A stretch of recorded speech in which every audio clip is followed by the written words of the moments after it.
ಪರಮಾತ್ಮ, ನಾನು ಮಾಡಿದ ಕರ್ಮ ಫಲವು ನಿಶೇಷವಾಗಿ ತೀರಿ ಎಂದಿಗೆ ಆ ಭಗವಂತನಾದ ಪರಮಾತ್ಮನು ನನ್ನ ತಲೆಯ ಮೇಲೆ ತನ್ನ ಕೃಪಾ ಹಸ್ತವನ್ನಿಡುವನು. ಯಾವಾತನು ಸಕಲ ಜೀವಿಗಳಿಗೂ ಆಧಾರನು, ಯಾವಾತನ ಮಂಗಳ ಸ್ವರೂಪವನ್ನು ನೋಡಲು ಆ ಯೋಗಿಗಳು ಹಗಲುಗಳು ತಪಸ್ಸನ್ನು ಆಚರಿಸುತ್ತಿರುವರು. ಅಂತಹ ಮಹಿಮಾಮೂರ್ತಿಯಾದ ಶ್ರೀಕೃಷ್ಣ ಪರಮಾತ್ಮನು ಪಾಂಡವರ ರಾಯಭಾರಿಯಾಗಿ ಆ ದುರ್ಯೋಧನ ಬಳಿಗೆ ಹೋಗುತ್ತಿರುವಾಗ ಪಾಮರನಾದ ನನ್ನನ್ನು ಜ್ಞಾಪಿಸಿಕೊಳ್ಳುವನೆ. ಪರಮಾತ್ಮ, ನಿನ್ನ ದರ್ಶನ ಭಾಗ್ಯವು ಲಭಿಸುವ ತನಕ ಗೋಮಾತೆಯ ಕ್ಷೀರದಿಂದಲೇ ಈ ಜೀವನವನ್ನು ಧರಿಸುವನು ದೇವಾ, ಜೀವನವನ್ನು ಧರಿಸುವ. ಇದು ಈ ಕ್ಷೀರವು ನಿನ್ನ ಗರ್ಭಿತವಾಗಲಿ. ಶ್ರೀಕೃಷ್ಣಾರ್ಪಣಮಸ್ತು, ಶ್ರೀಕೃಷ್ಣಾರ್ಪಣಮಸ್ತು, ಶ್ರೀಕೃಷ್ಣಾರ್ಪಣಮಸ್ತು.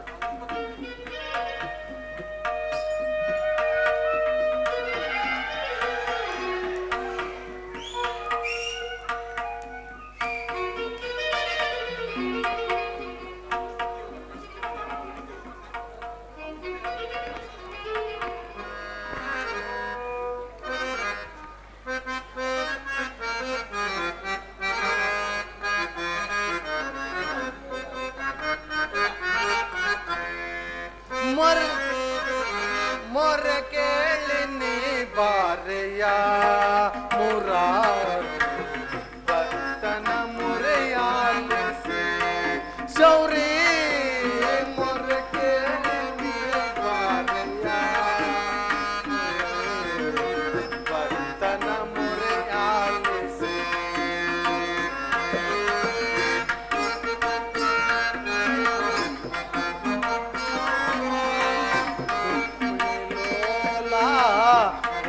ಜಮಾಲ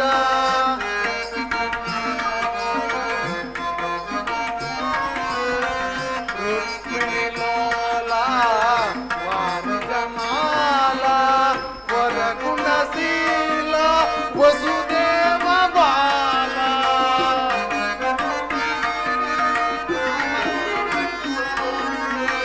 ವರಗುಣಶೀಲ ವಸುದೇವ ಬಾಲ ಬಣ್ಣಿಸಲೌದೆ ನಿನ್ನಯ ಲೀಲಾ.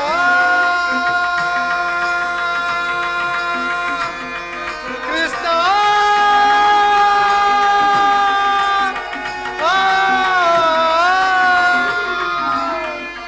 ಪರಮಾತ್ಮ ಬಣ್ಣಿಸಲೌದೆ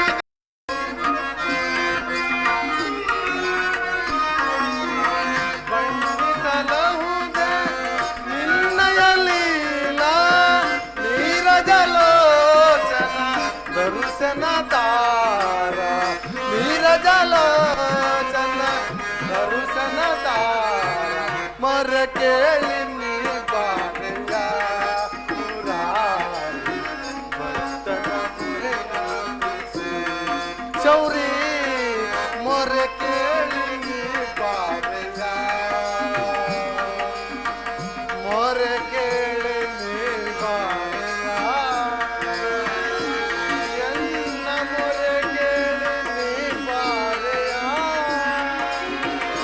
ನನ್ನ ಮೊರ ಕೇಳಿ ನೀ ಬಾರೆಯ.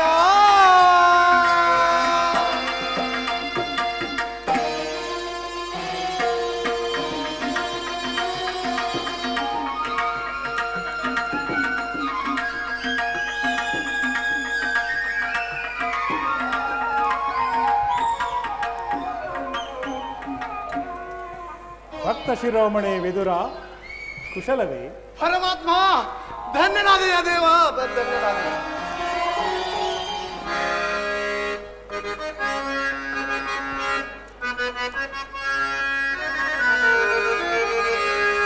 ಪ್ರಥಮ ವಂದನವಯ್ಯ ಪರಮ ಪುರುಷ, ದಶವಂದನವಯ್ಯ ದಶರಥ ರಾಮನಂಬ, ಶತವಂದನವಯ್ಯ ಶತಪತ್ರದಳ ನೇತ್ರ ಕೃಷ್ಣ.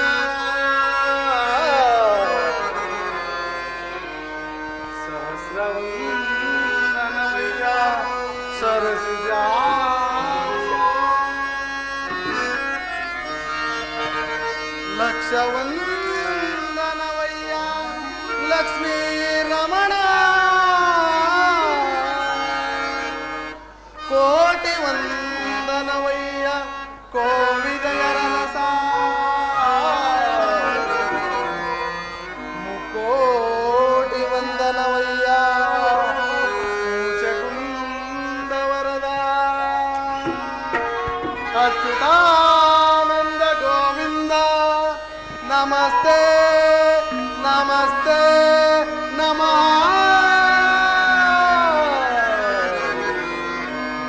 ನಮಸ್ತೆ ನಮಸ್ತೆ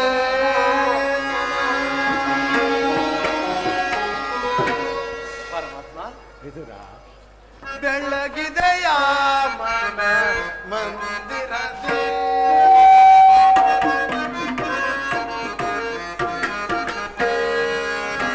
ಬೆಳಗಿದೆಯ ಮನ ಮಂದಿರದೇ ಹರಿಸಿದೆಯ ಅಂಧಕಾರ ಮನದೇ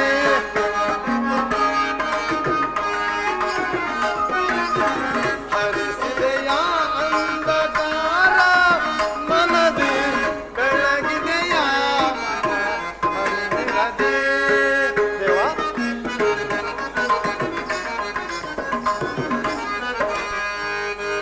ಪಾಲಕಡಲಲ್ಲಿ ಲೀಲೆಯಿಂದ ಲೋಲಲೋಚನನೆ ಗೊಂಬೆಯ.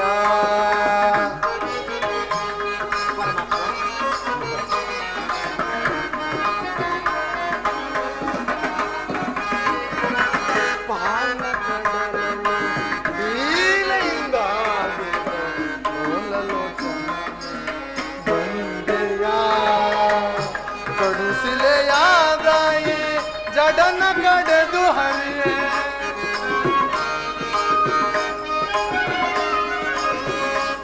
ಕಡುಸಿಲೆಯಾದಾಯಿ ಜಡನ ಕಡೆದು ಹರಿಯೇ ಭವ್ಯ ಮೂರ್ತಿಯ ಮಾಡಿದೆಯ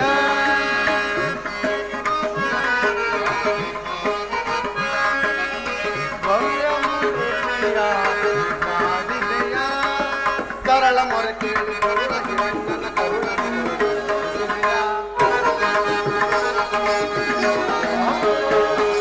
ತರಳ ಮೊರೆ ಕೇಳಿ ಬರುವ ಹಿರಣ್ಣನ ಕರುಣ ಕರಿಯ ಮೊರೆ ಕೇಳಿ ಹರಿಯತ ಬಂದು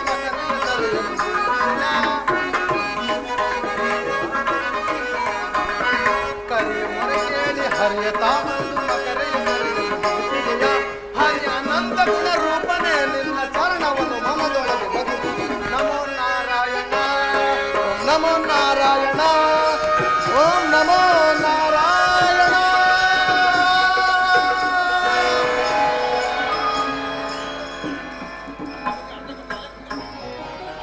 ಪರಮಾತ್ಮ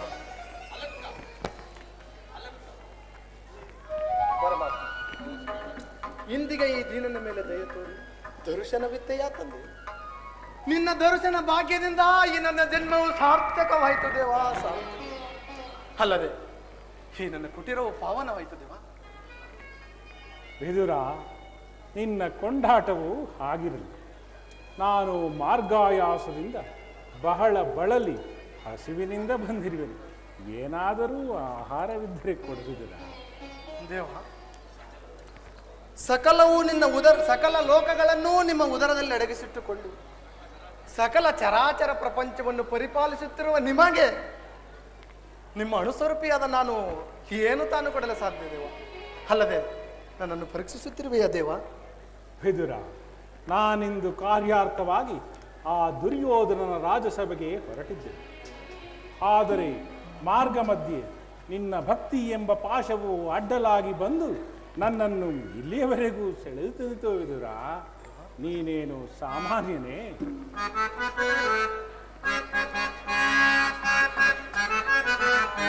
ಪಡವಿಯೋಳ್ ಭಕ್ತ ಶಿರೋಮಣಿ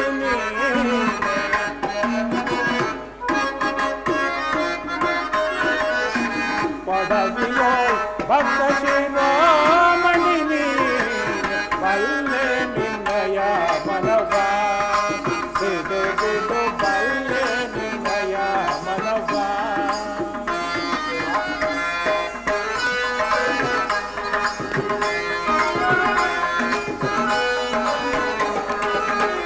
ಭಕ್ತಿಯ ಪಾಕದಿ ಸವನೊಲಿಸಿದೆ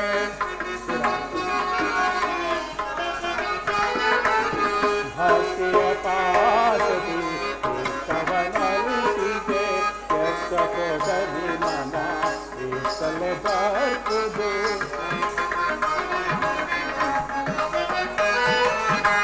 ಎತ್ತಪೋ ಹೋದರು ಮನ ಏಕಲೆ ಬರ್ಪುದು ಸಕನೆಂದೆನಿಸಿಹ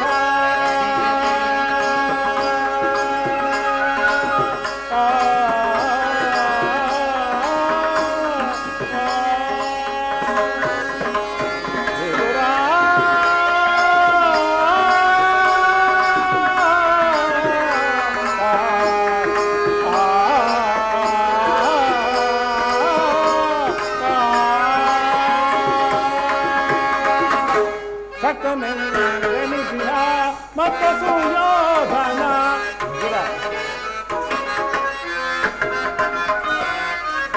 ಸಕನೆಂದೆನಿಸಿಹ ಮತ್ತ ಸುಯೋಧನ ಭಕ್ತನ ನಿನಗಿಂತ ಉತ್ತಮನೆನಿಸನೆ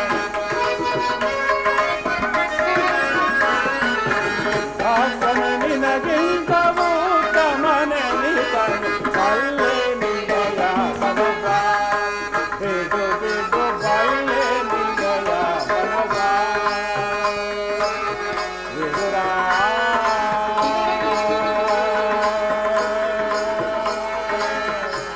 ವಿದುರ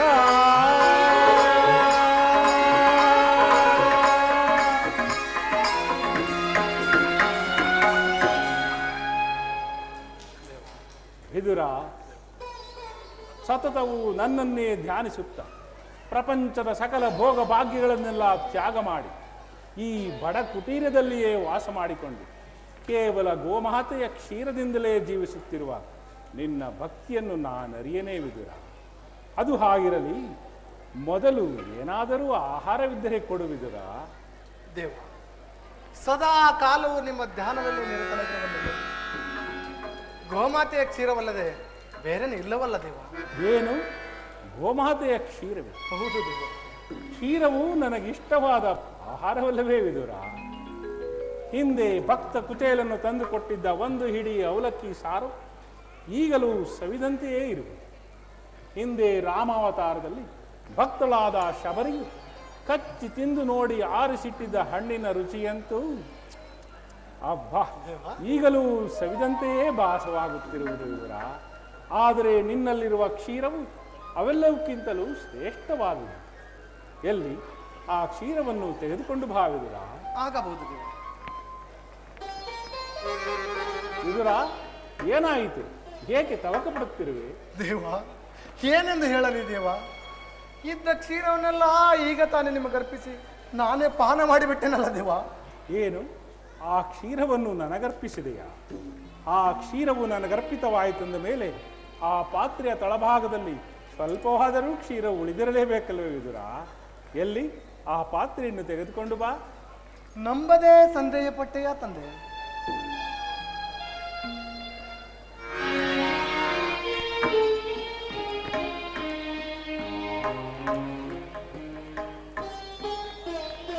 ಸ್ವೀಕರಿಸಿ ವಿದುರ. ನೋಡಿದೆಯಾ, ಪಾತ್ರೆ ತಳಭಾಗದಲ್ಲಿ ಕ್ಷೀರವಿದ್ದರೂ ಕ್ಷೀರವಿಲ್ಲವೆಂದು ಹೇಳಿದೆಯಲ್ಲ, ಎಂತಹ ಸುಳ್ಳುಗಾರನಯ್ಯ ನೀನು. ದೇವ, ಈ ಕ್ಷೀರದಿಂದ ನಿಮ್ಮ ತುದಿನಾಲಿಗೆ ನೆನೆಯುವುದಿಲ್ಲವಲ್ಲ ದೇವ? ಏಕೆ ನೆನೆಯುವುದಿಲ್ಲ? ನೀನೇ ನೋಡುತ್ತಿರು.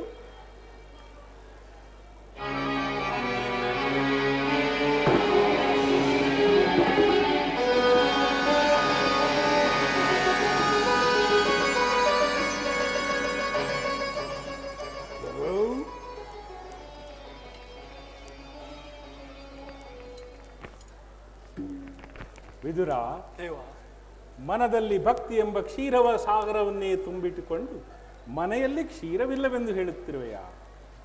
ಅಗೋ ಅಲ್ಲಿ ನೋಡು. ಪರಮಾತ್ಮ ದೇವ, ದೇವ, ಕ್ಷೀರಸಾಗರ ಸೇನನದ ನಿನ್ನನ್ನು ಏನೆಂದು ಕೊಂಡಾಡಲಿ ದೇವ, ಏನೆಂದು ಕೊಂಡಾಡಲಿ? ಸಾಗರಾಸಯನ, ಕ್ಷೀರಸಾಗರಾಸಯನ, ಮುರಳೀಧರ ಕರುಣಾಕರ, ಮುರಳೀಧರ ಕರುಣಾಕರ, ಪಾಲಿಸೈ ಮಾಧವ.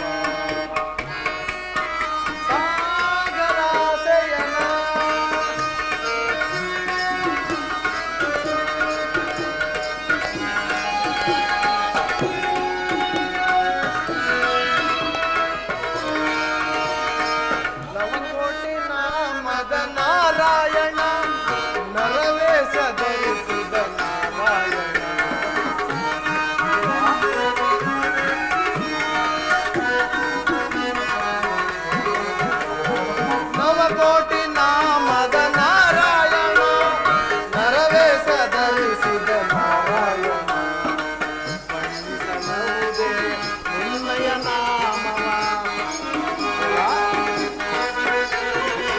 ಬಣ್ಣಿಸಬಹುದೇ ನಿನ್ನಯ ನಾಮವ ಕರುಣದಿ ಕಾಪಾಡು ಗುಣಧಾಮ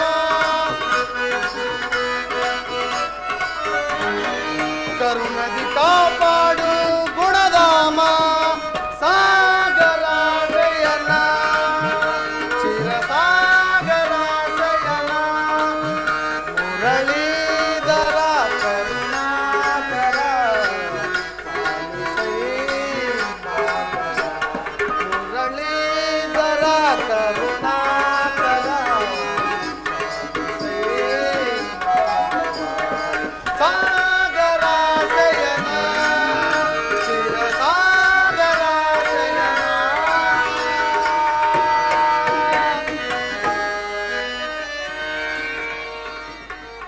ಪರಮ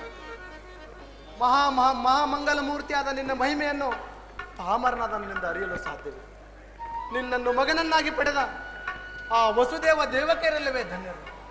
ವಿದುರ, ನಾನಿಂದು ಕಾರ್ಯಾರ್ಥವಾಗಿ ಆ ದುರ್ಯೋಧನ ರಾಜ್ಯಸಭೆಗೆ ಹೊರಟಿದೆ.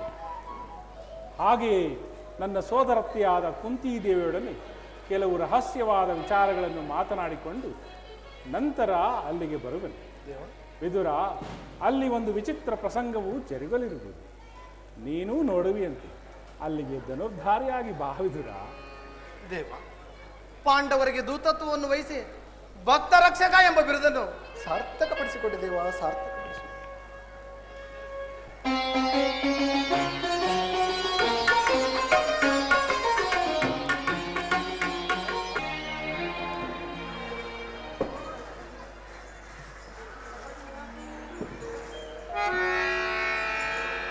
ಕೃಷ್ಣ, ನಿಮ್ಮಲ್ಲಿ ನನ್ನದೊಂದು ಭಿನ್ನಹ. ಅದು ಮನದ ನಿಗೂಢ ವಿಚಾರವೇ ರಾಜಮಾತೆ, ನಿಸ್ಸಂಕೋಚವಾಗಿ ಹೇಳಿ. ನಿಮ್ಮೊಬ್ಬರಲ್ಲಿ ಮಾತ್ರ ನಾನು ಪ್ರಸ್ತಾಪಿಸಬೇಕು.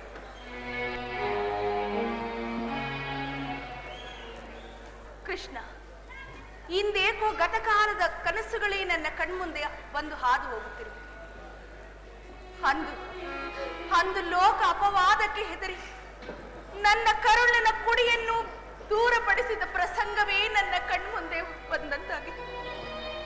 ನನ್ನ ಹೃದಯಾಂತರ ಆಳದಲ್ಲಿ ಪ್ರಕಾಶಿಸುವ ಕವಚ, ಪ್ರಕಾಶಿಸುವ ಕರ್ಣ ಕುಂಡಲಗಳು, ಇವುಗಳನ್ನೆಲ್ಲ ನೋಡುತ್ತಿದ್ದರೆ ದೂರ್ವಾಸ ಮುನಿಗಳಿಂದ ವರಪ್ರಸಾದದಿಂದ ಜನಿಸಿದ ರವಿವಂಶ ಸಂಭೂತನೆಂದು ಪ್ರಕಾಶಿಸುತ್ತಿರುವ ಆತನ್ಯಾರು ಕೃಷ್ಣ? ರಾಜಮಾತೆ, ಅಂದು ನೀನು ಲೋಕಾಪವಾದದ ಭಯದಿಂದ ಹೆದರಿ ಗಂಗಾ ನದಿಯಲ್ಲಿ ತೇಲಿಬಿಟ್ಟ ಆ ಮಗುವೇ ಇಂದು ದುರ್ಯೋಧನನ ಆಶ್ರಯವನ್ನು ಪಡೆದು ನಿನ್ನ ಮಗನಾದ ಪಾರ್ಥನ ಪರಮವೈರಿ ಎಂದೆನಿಸಿರುವ ಅಂಗರಾಜ ಕರ್ಣ.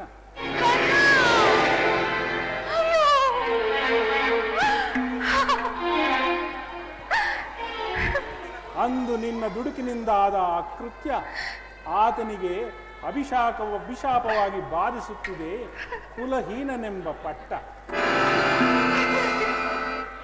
ಶೂದ್ರತ್ವ ನೀಡಿದ ಈ ಧರೆಗೆ ತಾನ್ಯಾರೆಂಬ ಸತ್ಯವನ್ನು ಹೇಳುವ ಹಂಬಲದಿಂದ ಮಿಡಿಯುತ್ತಿದೆ ಅವನ ಹೃದಯಾಂತರಾಳದಲ್ಲಿ. ತನ್ನ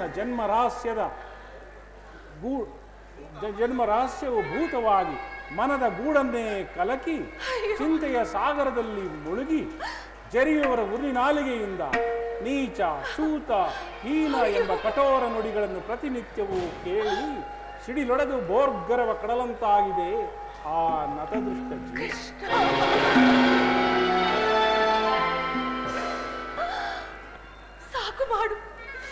ಸಾಕು ಮಾಡು ಕೃಷ್ಣ.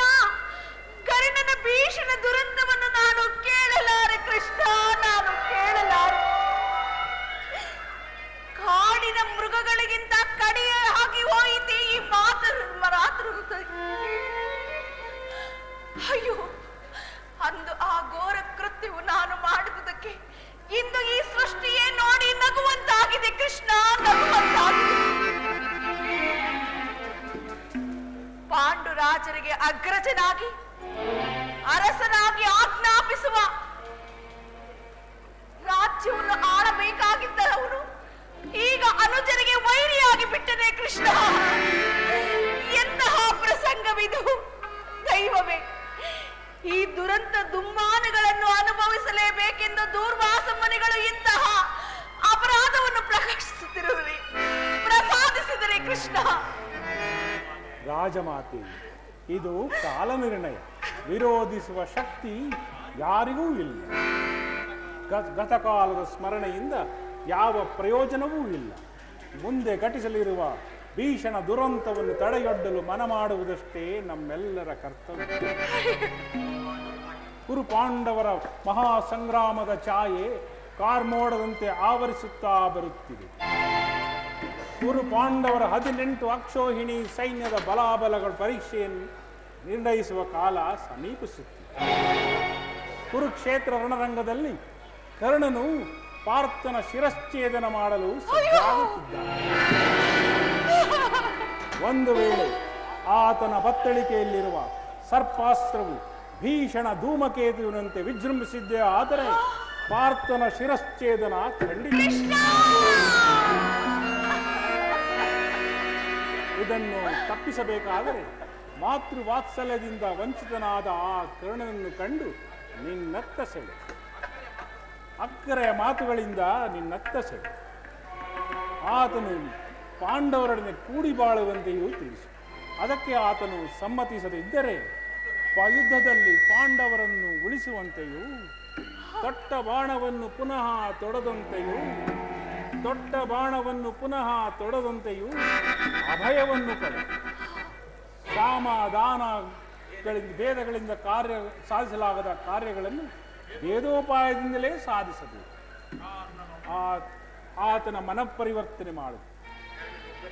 ಕರ್ಣನೊಬ್ಬನೇ ಪಾಂಡವರಿಗೆ ಸಿಂಹ ಸ್ವಪ್ನವಾಗಿರುವನೆಂದು ತಿಳಿ. ವಿಷಯ ಕಾಲದಲ್ಲಿ ಕರ್ಣನನ್ನು ಸಂಧಿಸಿ ಮನಪರಿವರ್ತನೆ ಮಾಡು. ಉಳಿದಿದ್ದನ್ನು ನಾನು ನೋಡಿಕೊಳ್ಳುತ್ತೇನೆ. ಹಾಗೆ ಆಗಲಿ. ಹೋಗಿ ಬಾ.